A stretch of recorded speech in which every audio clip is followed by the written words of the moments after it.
Bonjour à tous, nous sommes actuellement avec Valérie Perrin, autrice, pour nous parler de son dernier ouvrage, Tata, qui sera aussi présente pour les rencontres littéraires au Crazy Barm ce soir.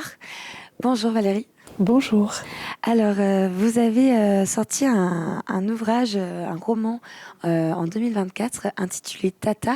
Est-ce que vous pouvez nous rappeler ou nous dire, pour ceux qui ne connaissent pas votre roman, de quoi s'agit-il?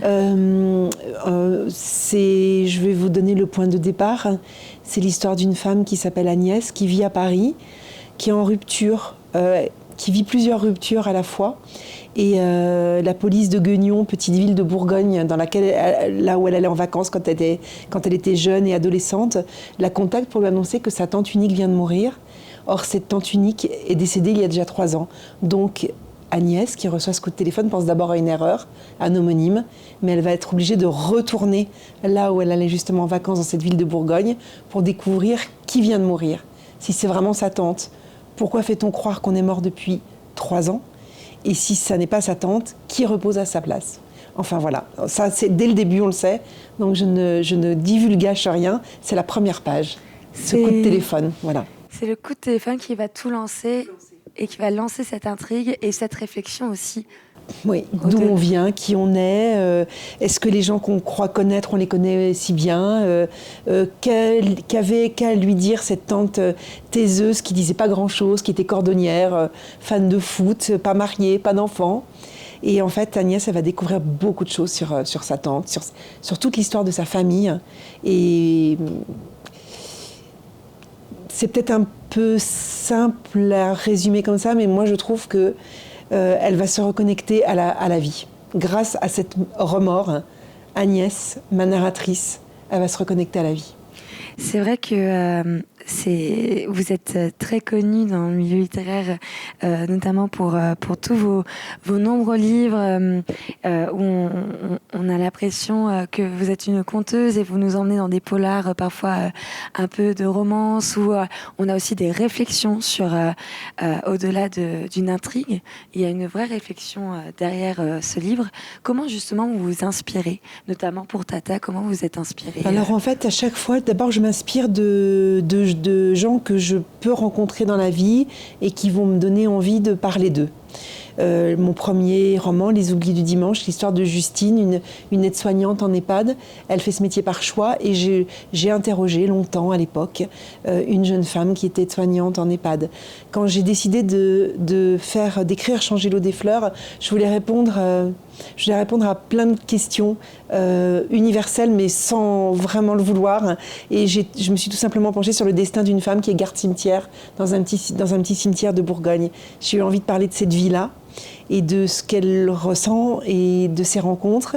Pour le troisième, 3, je me suis inspirée notamment pour le personnage féminin, ces 3 amies d'enfance, du refuge dont je suis la marraine, le refuge pour les animaux, dont je suis la marraine dans la ville de Guignon, dont je parlais tout à l'heure, où j'ai grandi, parce que c'est une ville qui est connue parce qu'il y a une grosse équipe de football pendant plusieurs décennies. Et puis là, pour Tata, j'ai eu envie de parler de Guignon, des gens que j'avais croisés quand j'étais enfant, des commerçants, et puis du cinéma, parce que la personne qui parle, donc la narratrice Agnès, c'est une femme qui a réalisé plusieurs films avec son mari comme acteur principal, et c'est aussi une analyse du cinéma, de ce travail, de la création de ce métier. Voilà, j'ai mélangé tout ça. Donc vous êtes inspiré de votre vie à vous, de votre village d'enfance où vous êtes beaucoup inspiré, et aussi vous mettez en lumière ces métiers, ces personnes pas banales, mais ces personnes assez qu'on peut croiser dans la rue. C'est vrai que souvent je mets en lumière des métiers d'artisanat, parce que là par exemple elle est cordonnière. Bien évidemment, pour écrire ce roman, j'ai beaucoup questionné. Je fais toujours un travail de journalistique avant d'écrire un roman, c'est-à-dire que je confronte la réalité de personnes qui vivent ce que je vais aborder avec ma fiction, et voilà, et je mélange tout ça. Et c'est vrai que votre dernier roman, Tata, a quand même connu un sacré exploit puisqu'il est rentré dans le palmarès les 100 livres de l'année 2024 par Lire Magazine et puis Figaro. Qu'est-ce que ça vous a fait justement? J'ai été choquée dans le bon sens parce qu'il est 9e du palmarès du Figaro, dans le classement du Figaro. Je ne penserais pas que Tata serait présente sur ce palmarès puisque elle n'a eu que 2 mois et demi pour exister puisque le livre est sorti le 18 septembre 2024 et que les compteurs, entre guillemets, s'arrêtent au 31 décembre. Et en fait, j'ai réalisé qu'en 2 mois et demi, il avait déjà pris la 9e place du classement. Et ça m'a bouleversée. Des romans, en fait, parmi tous les romans qui sont sortis l'année dernière. Oui, parce que vous avez aussi déjà reçu de nombreux prix auparavant pour d'autres romans. Et c'est vrai que c'est le public très présent. Mon public, il est nombreux, il est fidèle, il m'attend, je le rencontre. Je l'ai beaucoup rencontré déjà l'année dernière. Je vais rencontrer ce soir à Val d'Isère. J'ai encore une bonne dizaine de dates cette année. J'en ai fait beaucoup l'année dernière. C'est très important de rencontrer ces lecteurs.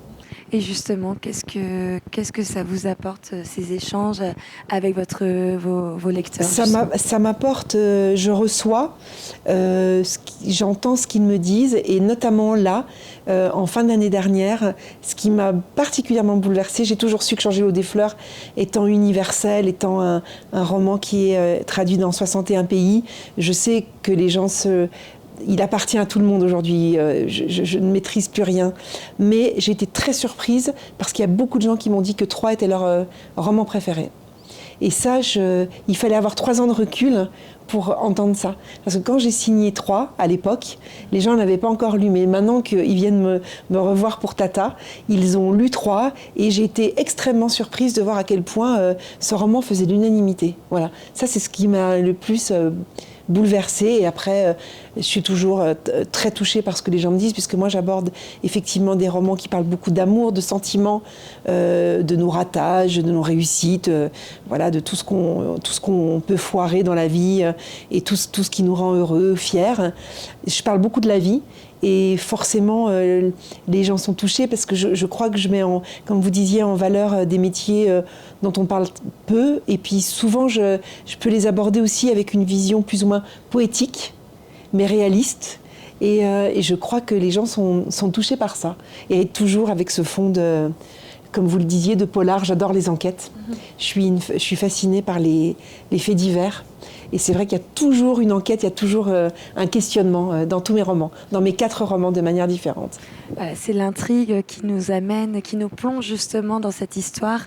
Et donc, c'est vrai que les lecteurs en général de vos romans sont vite fascinés et vite pris par les personnages, attachés aux personnages et à qu'est-ce qui va leur arriver justement. Et aussi cette réflexion avec le recul sur plusieurs questions sur l'amour, sur justement les liens familiaux, les liens d'amitié, etc. C'est ça qui est important. Oui. Et donc, c'est vrai que vous serez donc ce soir, vous allez rencontrer au Crazy Bounce vos lecteurs à Val d'Isère. Est-ce que c'est la première fois que vous venez à Val d'Isère? C'est la première fois que je viens à Val d'Isère.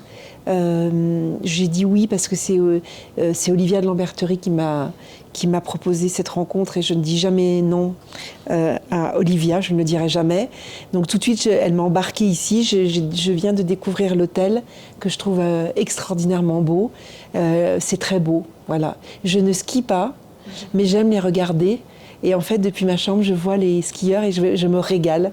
En plus, on a un beau soleil, j'adore. Voilà. Et puis vous avez aussi le village. J'ai pas encore découvert, j'ai hâte de découvrir le village. Vous allez voir, c'est très authentique. J'ai hâte. Ça va peut-être vous inspirer pour les prochains. J'aimerais. Les prochains romans. Et donc, bien sûr, on vous retrouvera donc ce soir à 19h au Crazy Bounce pour la rencontre littéraire. En tout cas, est-ce que vous avez un autre projet justement en cours Pour l'instant, ça travaille dans ma tête. Voilà. Vous êtes en pleine réflexion. Oui, je suis en pleine réflexion. Je prends des notes. J'ai déjà l'idée, j'ai déjà le personnage, j'ai déjà le décor, mais il faut que les choses prennent le temps de se mettre en place. De se mettre en place, ouais. Elle se positionne dans ma tête Vous avez et dans déjà mon cœur. décidé. Oui.